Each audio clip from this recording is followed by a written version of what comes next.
Some of the magic that goes on that they've figured out in Texas, a lot of this is with Jonah Heim behind the plate. Let's take one game, Martín Pérez against Toronto.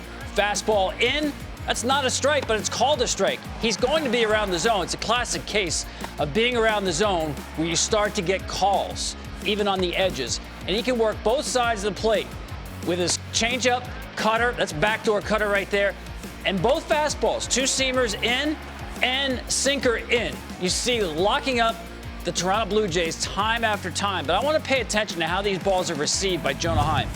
Let's take a look now. There's a runner on second base here. He's going to set up middle until Martín Pérez starts his delivery. Only then will he jump to the inside corner. Don't want to give away location. Now look, he's down on one knee.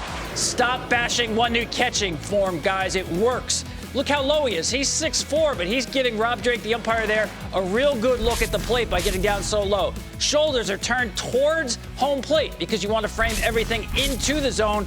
His glove is on the ground. They never used to teach that, but why? Two-seamer, you want to catch up. Gary Carter gave the best catching target in the business, but that's how they did it back then. The glove is up in the center of the body. It's not low. Now we're stealing strikes by having the glove low and bringing it up into the zone. Now watch him frame it here.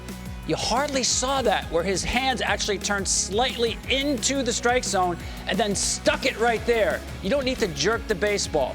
That is the perfect example to me of why receiving the baseball matters. Yes, pitching matters because, again, like Perez, he's around the sides of the plate all the time, so you're going to get those calls. But what they've done, Bobby Wilson is their catching instructor. He does a great job. It's not an accident. They steal more strikes than any team in baseball.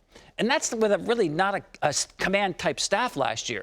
So you're giving me these guys now in a rotation in Texas with a catching staff that knows how to frame pitches? Right.